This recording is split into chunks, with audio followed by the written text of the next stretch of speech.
Brian, you had a chance to look at the tape, made some comments about some of the things that you saw. What did you see from a positive standpoint?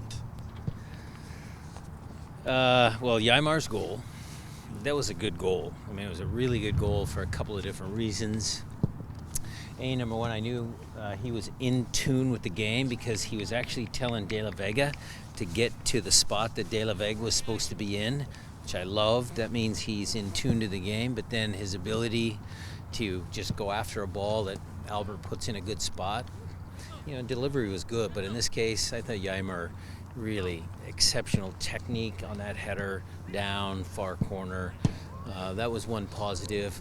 The never quitting after, we got the news, the game we were watching, Vancouver and RSL, when we knew that they had gone up and we're down a guy, they didn't quit. They created a couple good chances. So those are some positives. And then from a negative, some of the things that you can see as rectifiable right away. What are some of those things that you saw? So we've had yellow cards, seven red cards in 6 games. Some of them straight red, some yellow cards. So out of a possible 18 points, we've only got 3. So that's number one. That's correctable. Part of my montage today was we went through Obed's 2 yellows. And then we went through, Alex up on the touchline Rodriguez was standing literally 3 yards away, and Alex was waiting for the referee instead of just kicking the ball against him. Maybe he gets a yellow. And then the referee, Obed certainly made a hand gesture. I can't say that he didn't, but Rodriguez when he fouled Yaimar and Mosquera when he fouled someone else, it was the same gestures. So what we did is we tried to remove the refereeing. We showed him the three advantage calls. And we talked about, look, the referee impacts games, but that's not the reason why we lose games. And we have to be strong enough in certain moments to overcome. And, it's hard. I get it, it's hard, but here are the rules for the playoffs. These are the yellow card things, and we went through all of that so that they're prepared going forward for this playoff series and then hopefully beyond, that they know the rules. You guys don't have a ton of fouls. In fact, you guys are probably one of the teams that foul the least. Always in the top of the disciplinary points. Right. You don't have a ton of yellows, even, but you have an inordinate percentage of cards that are red. What do you make of that? I don't know. I think it's an anomaly. Look, the one red card that Steph got rescinded. Some of the double yellows, like Obeds and some of the other ones. Yeah, the young kids need to be smarter. Reed and Sporting Casey, I can own a little bit of that. Keeping them on the field. Knew who's challenge when he's trying to block a ball, but that doesn't give away the first yellow that he got that was not very smart. So it's a combination of things, but I think it's an anomaly. Looking at the game over, he seemed like additionally to the moments he created offensively, Pedro de la Vega did, making the defense collapse on him and breaking some lines. The repress and the defense either it didn't You were just surprised? work. It seemed like it worked well, and I wanted to get your take on that. Yeah, he looked good. So you're getting to see the De La Vega that we see at training sometimes, what we saw in film. He's getting fitter.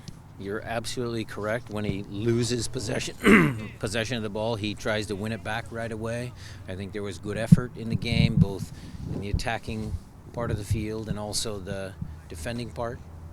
The play he wishes he had back is when, Evander came on the opposite side of him, stripped the ball for the counterattack. That's where he needs to be a little bit better, but the kid had a good game. Kid had a good game. I was looking at that play, and he seemed like Alex had Obed wide open on the right side. If he just maybe looks back, puts the ball There's there. always 2 ways to get there.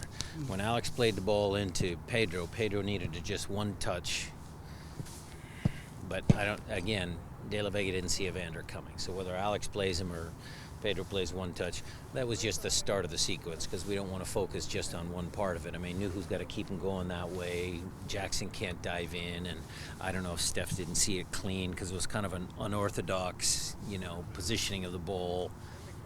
I mean, it was a bad team goal to give up. How good of a positive was it that you were able to limit and contain Evander, who's having MVP type season for Portland all game long, or at least we handled Ricky Pugh. We've handled some other guys. I mean, it's been up and down this year, but recently we've had some good games defensively, and we're a good defensive team. Going back to the officiating, I know you always say they have a hard time and they have a hard job. Over the course of this season, have you seen maybe more inconsistencies in general from the officials this year rather than years past? I don't know because I don't think about it that much.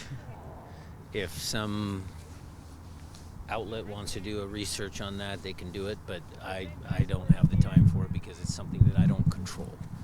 I mean, the referees, try and do a good job. It's not like that guy came in here and tried to, have a bad outing. And did he have a bad outing? I don't know. So. Moving on to Houston. Faced them just a few weeks ago. They're slightly different now with Hector Herrera. What impressions do you have from that game moving forward? Big difference because he's a quality player.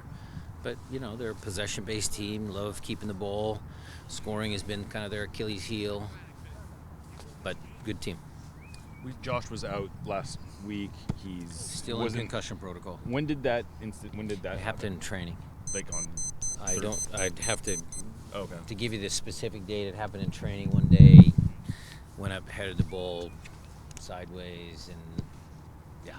And do you know how long what the time? Like, is he? He's in the concussion protocol. That is a set thing that I don't have any control over. He's got to clear steps. I'm hopeful that he clears by Monday. And any other injury? Obviously, Cody's still in. Looks like Concussion still in protocol. Yep. Anyone else that is? Everybody else is good.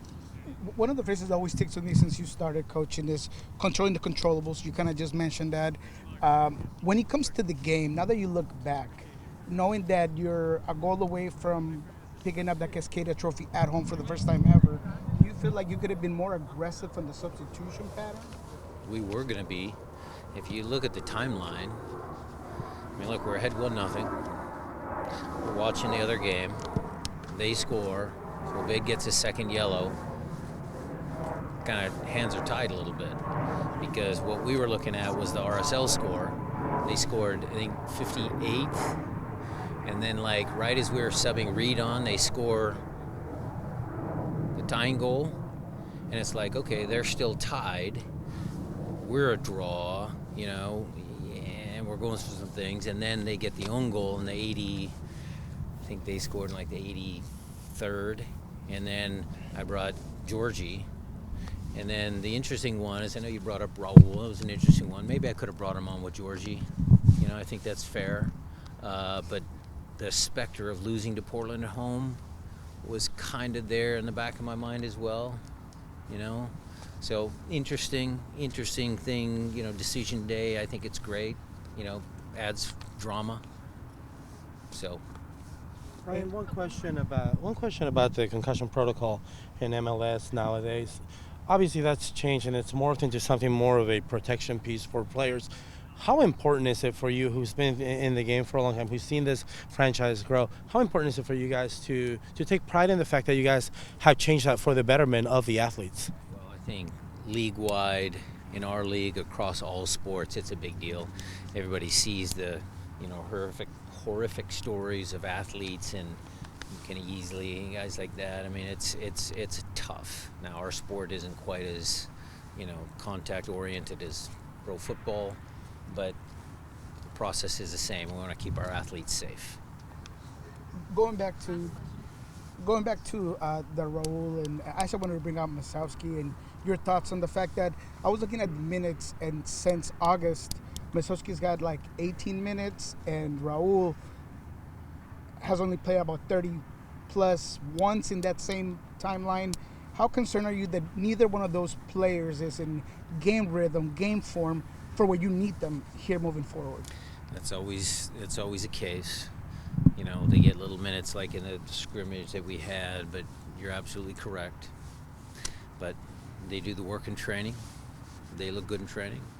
Then that gives all the coaches and everybody confidence to put them in.